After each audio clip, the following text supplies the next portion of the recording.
Hello friends, welcome back to your channel class lake. இன்றைக்கி cooperative previous year question paper வீடியோவில் நம்ம departmental question பார்க்கலாம். So என்ன department அப்படின்னு பார்த்தீங்கன்னா அக்கௌண்ட்ஸ் டிபார்ட்மெண்டல் கொஷின் வச்சுருக்கேன். ஸோ இந்த கொஷின் பேப்பரில் டோட்டலாக 40 கொஷின்ஸ் தான் எம்சிக்யூ இருக்குது. ஸோ 40 கொஷின்ஸை நம்ம 2 செட்டாக பார்த்துடலாம். அதாவது ஒரு நாளைக்கு ஃபஸ்ட்டு 20 கொஷின் அண்ட் ரெண்டாவது நாள் லாஸ்ட்டு 20 கொஷின்ஸ் அப்படி பார்த்துடலாம். ஓகேங்களா, ஃபைன். ஸோ இன்றைக்கி cooperative accounts departmental question part 1. So first question, double entry system of book keeping was invented by, அதாவது இரட்டை பதிவு கணக்கு வைப்பு முறை யாரால் கண்டுபிடிக்கப்பட்டது? யார் கண்டுபிடிச்சாங்க அப்படின்னு பார்த்தீங்கன்னா லூகாஸ் பசியோலி. அதாவது டபுள் என்ட்ரி சிஸ்டம் அப்படின்னா கிரெடிட்டும் இருக்கும் டெபிட்டும் இருக்கும். அப்படி ரெண்டுமே இருந்துச்சுன்னா அதுக்கு பேர் தான் டபுள் என்ட்ரி சிஸ்டம். அதை கண்டுபிடிச்சது லூகாஸ் பசியோலி. ஓகேவா, fine. Next question number 2, best method of verifying fixed deposit investment with the bankers. அதாவது வங்கியில் முதலீடு செய்யப்பட்டுள்ள நிலையான ஈட்டு வைப்பினை சரிபார்த்து உறுதி செய்ய சிறந்த முறையானது. அதாவது பேங்க்கில் வச்சிருக்கிற ஃபிக்ஸட் டெபாசிட்டை வெரிஃபை பண்ணுறதுக்கான பெஸ்ட் மெத்தட் என்னன்னு கேட்குறாங்க. என்னன்னு பார்த்தீங்கன்னா by obtaining confirmation letter from the bank. பேங்க்குக்கிட்டேருந்து ஒரு கன்ஃபர்மேஷன் லெட்டர் வாங்க தான் பெஸ்ட் மெத்தட் அப்படின்றாங்க. ஓகேவா, fine. Next question number 3, gross profit from the trading account is taken into. அதாவது வியாபார கணக்கில் உள்ள மொத்த லாபம் எடுத்து செய்யப்படுவது. ஸோ கிராஸ் ப்ராஃபிட் உங்களுக்கு தெரியும். அதாவது ஒரு ப்ராடக்டோட டைரக்ட் காஸ்ட்டும் அதோட ரெவன்யூவை தான் வந்து நம்ம கிராஸ் ப்ராஃபிட்னுவோம். அது நம்ம கிராஸ் ப்ராஃபிட்டுக்கு இன்னொரு பேர் வந்து sales profit. So net profit அப்படின்னு பார்த்தீங்கன்னா ஓவரால் அந்த பிஸ்னஸில் ஓவராலாக எவ்வளோ ப்ராஃபிட் வருதோ அதுதான் நெட் ப்ராஃபிட் அப்படின்னு சொல்லுவோம். இப்போ இந்த கிராஸ் ப்ராஃபிட்டை வந்து எதில் நம்ம வந்து எழுதுவோம், எதில் நம்ம எடுத்துப்போம் அப்படின்னு கேட்குறாங்க. எதுலன்னு பார்த்தீங்கன்னா ப்ராஃபிட் அண்ட் லாஸ் அக்கௌண்ட்டில். ஓகேவா, fine. Next question number 4, the head of cooperative audit department. அதாவது கூட்டுறவு தணிக்கை துறையின் தலைமை அதிகாரி. கோஆப்ரேட்டிவ் ஆடிட் டிபார்ட்மெண்ட்டோட ஹெட்டு டைரக்டர். ஓகேவா, fine. Next question number 5, annual stock verification of cooperative societies are done by. அதாவது கூட்டுறவு சங்கங்களின் வருடாந்திர சரக்கு இருப்பு பரிசோதனை யாரால் மேற்கொள்ளப்படுகிறது? நம்மளோட கோஆப்ரேட்டிவ் சொசைட்டியில் ஆனுவலாக வந்து ஸ்டாக் வெரிஃபிகேஷன் பண்ணும்போது யார் பண்ணுவாங்கன்னு கேட்குறாங்க. கோஆப்ரேட்டிவ் ஆடிட் டிபார்ட்மெண்ட்டில் தான் வந்து ஆனுவல் ஸ்டாக் வெரிஃபிகேஷன் பண்ணுவாங்க. ஓகேவா, fine. Next question number 6, at what price the stock is valued under conventional method. அதாவது இருப்புகளின் மறுப்பு வழக்கமான முறைப்படி எந்த விலையில் கணக்கிடப்படும்? இப்போ நம்மக்கிட்ட ஸ்டாக் இருக்குதுன்னு வச்சுக்கோங்களேன். அந்த ஸ்டாக்கை நம்ம எப்படி வந்து கேல்குலேட் பண்ணுவோம்? அந்த ஸ்டாக் வாங்கினப்போ இருந்த காஸ்ட் ப்ரைஸா இல்லை இப்போ இருக்கிற மார்க்கெட் ப்ரைஸா அப்படின்னு கேட்குறாங்க. ஸோ இது என்ன கரெக்ட் ஆப்ஷன் அப்படின்னு கரெக்ட் ஆன்சர் என்னன்னு பார்த்தீங்கன்னா option B, cost price or market price whichever is less. So ரெண்டுத்துல எது குறைவாக இருக்கோ அதை தான் வந்து நம்ம அதுக்கான வேல்யூன்னு சொல்லி கால்குலேட் பண்ணுவோம். ஓகேங்களா, fine. Next question number 7, closing stock appearing in the trial balance will be shown in. அதாவது சோதனை சமநிலை பட்டியலில் காணப்படும் இறுதி சரக்கு இருப்பு எது எடுத்து செல்லப்படுவது? ஸோ கரெக்ட் ஆப்ஷன் என்னன்னு பார்த்தீங்கன்னா எங்கே கொண்டு போவோம்னா ட்ரேடிங் அண்ட் பேலன்ஸ் ஷீட் அக்கௌண்ட்டுக்கு தான் கொண்டு போவோம். ஓகேவா, fine. Next question number 8, the tool used by the auditor to monitor and control the progress of audit workers. அதாவது தணிக்கை பணி முன்னேற்றத்தினை கண்காணித்து கட்டுப்படுத்த தணிக்கையாளருக்கு உபகரணமாக இருப்பது. எந்த ஒரு விஷயம் வந்து எந்த டூல் வந்து ஆடிட்டருக்கு வந்து யூஸ்ஃபுல்லாக இருக்கும்? அதாவது மானிட்டரும் கண்ட்ரோலும் பண்ணுறதுக்கு, மானிட்டரும் கண்ட்ரோலும் பண்ணுறதுக்கு யூஸ்ஃபுல்லாக இருக்கும்னு கேட்குறாங்க. எந்த டூல்னு பார்த்தீங்கன்னா ஆடிட் ப்ரோக்ராம். ஸோ இது வந்து ஒரு டீட்டெயில்டு பிளான்னு சொல்லலாம். ஒரு ப்ரொசீஜரோட அவுட்லைன் கொடுக்கும் ஆடிட்டருக்கு. என்னென்ன ஃபாலோ பண்ணணும், எது பண்ணணும், இந்த ஆர்கனைசேஷன் என்ன பண்ணியிருக்கணும் அப்படின்னு எல்லாத்தையும் கொடுக்கறது தான் இந்த ஆடிட் ப்ரோக்ராம். அதுதான் வந்து அவங்களுக்கு யூஸ்ஃபுல்லாக இருக்கும். ஓகேவா, fine. Next question number 9, the loss on the sales of old furniture is debited to. அதாவது பழைய தளவாடங்கள் விற்பனையின் போது ஏற்படும் நஷ்டம் பற்றி செய்யப்படும் இடம். எங்கே வந்து நம்ம ஒரு ஃபர்னிச்சர் சேல்ஸ் பண்ணிட்டோம், பழைய ஃபர்னிச்சர் நம்ம இப்போ கம்பெனி நடத்திட்டு இருக்கும்போது பழைய ஃபர்னிச்சர் சேல்ஸ் பண்ணிட்டோம், அதில் ஒரு லாஸ் வந்துச்சுன்னா அதை எங்கே வந்து நம்ம என்ட்ரி பண்ணுவோம் அப்படின்னு கேட்குறாங்க. அது லாஸ் வந்ததையும் நம்ம ப்ராஃபிட் அண்ட் லாஸ் அக்கௌண்ட்டில் தான் என்ட்ரி பண்ணுவோம். ஓகேவா, fine. Next question number 10, which of the following will not be taken to profit account. கீழ்கண்டவற்றில் எது லாப கணக்கிற்கு எடுத்து செல்லப்படுவதில்லை? ஸோ என்னென்ன ஆப்ஷன் அப்படின்னு பார்த்தீங்கன்னா interest accrued but not overdue. Option B interest received. Option C interest accrued but overdue. Option D miscellaneous income. அதாவது interest accrued but not ஓவர் டியூனா தவணை தவறாத ஏறிய வட்டி.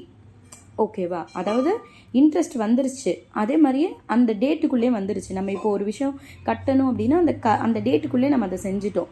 ஆப்ஷன் சி பார்த்தீங்கன்னா interest accrued but overdue, நம்ம அந்த டேட்குள்ளே அதை கட்டலை, ஸோ ஓவர் டியூ ஆகிடுச்சு, அதுக்கப்புறம் நம்ம வந்து இன்ட்ரெஸ்ட் கட்டியிருப்போம். ஸோ இதுதான் வந்து கேட்குறாங்க. இதில் என்ன கரெக்ட் ஆன்சர்னு பார்த்தீங்கன்னா மிஸ்லேனியஸ் இன்கம், அதாவது நாணவித வருமானம் அப்படின்னு சொல்லுவாங்க. ஃபைன். Next question number 11. கீழ்கண்டவற்றில் தணிக்கையின் தொழில்நுட்பம் சாராத இனம் எது? அதாவது which of the following is not audit technique? So என்னென்ன ஆப்ஷன் கொடுத்துருக்காங்கன்னு பார்த்தீங்கன்னா option A vouching, option B asset verification, option C test checking, option D audit note book. நம்ம வவுச்சிங்னு ஒரு ப்ராசஸ் ஃபாலோ பண்ணுவோம், அசட் வெரிஃபிகேஷன் ஒன்று ஃபாலோ பண்ணுவோம், test செக்கிங்கும் பண்ணுவோம். So option D audit note book மட்டும்தான் நம்மளோட ஆடிட் டெக்னிக்கில் கிடையாது. ஓகேவா, ஃபைன். Next question number 12. கீழ்கண்டவற்றில் எந்த இனம் சரியாக பொருத்தப்படவில்லை? அதாவது which one of the following pairs is not correctly matched?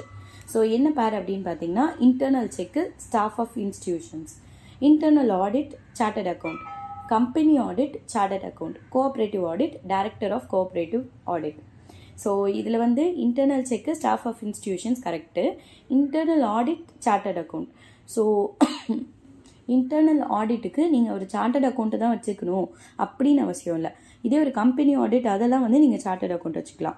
So internal ஆடிட்டுக்கு சார்ட்டர்ட் அக்கௌண்ட் தேவையில்லை. ஸோ அதுதான் வந்து தப்பான answer. Okay, next question number 13. Preliminary expenses are an example of, அதாவது தொடக்க செலவுகள் உதாரணமாக இருப்பது. ஸோ எதுக்கு உதாரணமாக இருக்கும் அப்படின்னு பார்த்தீங்கன்னா டெஃபர்டு ரெவன்யூ எக்ஸ்பெண்டிச்சர் அப்படின்வாங்க. டெஃபர்டு ரெவன்யூ எக்ஸ்பெண்டிச்சர்னால் என்னென்னா ஒன்றும் இல்லை, இப்போ நான் இன்வெஸ்ட்மெண்ட் பண்ணுவேன், ஆனால் இதுக்கான எனக்கு பலன் வந்து எப்போ தெரியும் அப்படின்னு பார்த்தீங்கன்னா இந்த பீரியடில் தெரியாது. அது வந்து எனக்கு அப்கமிங்கில் வந்து எனக்கு அது ரெவன்யூவாக இருக்கும். அதுக்கு பேர் தான் வந்து டெஃபர்டு ரெவன்யூ எக்ஸ்பெண்டிச்சர் அப்படின்னு சொல்லுவாங்க. இன்வெஸ்ட்மெண்ட் ஒரு பீரியட்லேயும் அதுக்கு வரக்கூடிய ரெவன்யூ வந்து வேறு பீரியட்லேயும் இருந்துச்சுன்னா எனக்கு அதுக்கு பேர் டெஃபர்டு ரெவன்யூ எக்ஸ்பெண்டிச்சர். அதை வந்து ப்ரிலிமினரி எக்ஸ்பென்ஸ்க்கான எக்ஸாம்பிள். ஓகேவா, ஃபைன். Next question number 14. ஏரிய வட்டி கணக்கீடு கேட்பாட்டின் படி கீழ்கண்டவற்றில் ஐந்தொகை பட்டியலில் இடம்பெறாத இனம் எது? Under the interest acute concept which one of the following will not be shown in the balance sheet? So balance ஷீட்டில் நம்ம எதை வந்து சொல்ல மாட்டோம் அப்படின்னு கேட்குறாங்க. எதை சொல்ல மாட்டோம் அப்படின்னு பார்த்தீங்கன்னா இன்ட்ரெஸ்ட் டியூ அண்ட் பெய்டு, அதாவது செலுத்தப்பட்ட நிலுவை வட்டி, அதை தான் வந்து நம்ம சொல்ல மாட்டோம். ஓகேவா, ஃபைன். Next question number 15. கையிருப்பு ரொக்கம் உதாரணமாக இருப்பது, அதாவது cash in hands is an example for. So example எதுக்கு எக்ஸாம்பிள்னு கேட்குறாங்க. நம்மளுக்கு கொடுத்துருக்குற ஆப்ஷன் வந்து option A floating asset, option B current liability, option C fixed asset, option D fixed liability. So இதில் கொடுத்துருக்குற ஆப்ஷனில் floating asset option A. Suppose இந்த ஃப்ளோட்டிங் அசட்டுக்கு பதிலாக நமக்கு வந்து கரண்ட் அசட்ஸ் அப்படின்னு கொடுத்துருந்தாங்க அப்படின்னா கரண்ட் அசட்ஸ் தான். ஸோ அதாவது ஃப்ளோட்டிங் அசட்ஸ்க்கு இன்னொரு பேர் கரண்ட் அசட்ஸ் அப்படின்ற மாதிரி வச்சுக்கோங்க. ஓகேவா, ஃபைன். Next question number 16. உரிமையாளருக்கு உரிய தொகை அழைக்கப்பட வேண்டும் விதம், அதாவது amount owned by the proprietor is called. So இப்போ வந்து இதில் ஆப்ஷன்ஸ் என்ன கொடுத்துருக்காங்க அப்படின்னு பார்த்தீங்கன்னா option A asset, option B liability, option C capital, option D loans. So option அதாவது ஓனர் ப்ரொப்ரைட்டரியர்னா அந்த பிஸ்னஸ் ஸ்டார்ட் பண்ணுறவர்னு வச்சுக்கோங்க, அவர்கிட்ட இருக்கிற அமௌண்ட் என்னன்னு சொல்லுவோன்னு தான் கேட்டிருக்காங்க. உரிமையாளருக்கு உரிய தொகை அப்படின்றத தான் கேட்டிருக்காங்க. அவர்கிட்ட தொகையாக இருந்துச்சுன்னா அதை நம்ம கேபிட்டல்னு சொல்லுவோம், மூலதனம்னு சொல்லுவோம். அது தொகையாக இல்லாமல் அது ஒரு ப்ராப்பர்ட்டியாவோ இல்லை பிஸ்னஸ் மிஷின்ஸாவோ இல்லை அந்த மாதிரி எதுலையாவது இருந்துச்சுன்னா அதை அசட்ஸ்ன்னு சொல்லுவோம். ஓகேவா, ஸோ இங்கே வந்து அமௌண்ட்டு தான் கேட்டிருக்காங்க. அப்போ correct answer is capital which is மூலதனம். Okay, question number 17. கூட்டுறவு தணிக்கையில் குறைகளின் தொகுப்பு எந்த விதியின் கீழ் வழங்கப்படுகிறது? அதாவது in cooperative audit schedule of defects are issued under. So ஏதாவது ஒரு கரெக்ஷன் கோஆப்ரேட்டிவ் ஆடிட்டுக்குள்ள ஏதாவது ஒரு கரெக்ஷன் பண்ணணும் இல்லை ஏதாவது செய்யணும் அப்படின்னா எந்த ரூலில் வருது அப்படின்னு கேட்டிருக்காங்க. ஸோ ரூல் 102ல் 5ல் வந்து வரும் அந்த கரெக்ஷன்ஸ். இந்த ஷெட்யூல் ஆஃப் டிஃபெக்ட்ஸ் வந்து நம்ம 102 5ல் வந்து சேர்த்துருப்போம். ஓகேவா, fine. Next question number 18. Auditing of cooperative society is கூட்டுறவு சங்கங்களுக்கு தணிக்கை செய்யப்படுவது. ஸோ சாட்சுட்டரி, அதாவது கவர்மெண்ட் அப்ரூவ்டு அப்படின்ற மாதிரி அர்த்தம். ஓகேவா, fine. Next question number 19. Audit certificate for cooperative societies are issued under. ஒரு ஆடிட் நடந்ததுக்கப்புறம் கரெக்டாக இருக்குது அப்படின்னு சொல்லி ஒரு ஆடிட் சர்டிஃபிகேட் கொடுப்பாங்க. அது இஷ்யூ பண்ணது எந்த ரூல்லன்னு கேட்குறாங்க. ரூல் 102ல் 8ல் கொடுத்துருப்பாங்க. 5ல் வந்து ஷெட்யூல் ஆஃப் டிஃபெக்ட்ஸு, 8ல் வந்து ஆடிட் சர்டிஃபிகேட். ஓகேவா? Fine. Next last question number 20. Under which section of Cooperative Society Act 1983 cooperative audit is conducted? அதாவது கூட்டுறவு தணிக்கை கூட்டுறவு சங்கங்களின் சட்டம் 1983 எந்த பிரிவின் கீழ் மேற்கொள்ளப்பட்டது? ஸோ எந்த செக்ஷனில் அந்த கோஆப்ரேட்டிவ் சொசைட்டி ஆக்ட் 1983ல் எந்த செக்ஷனில் வந்து கோஆப்ரேட்டிவ் ஆடிட் நடக்குது அப்படின்னு கேட்குறாங்க. Section 80 is the correct answer. Okay, fine. So இன்றைக்கி நம்ம ஃபர்ஸ்ட் செட் அதாவது 20 கொஷின்ஸ் பார்த்துட்டோம். ஹோப் இந்த வீடியோ உங்களுக்கு யூஸ்ஃபுல்லாக இருக்கும்னு நினைக்கிறேன். ஸோ நெக்ஸ்ட் செட்டையும் ஃபுல்லாக பாருங்கள். அண்ட் தேங்க்யூ ஃபார் வாட்சிங் மை சேனல். பாய்.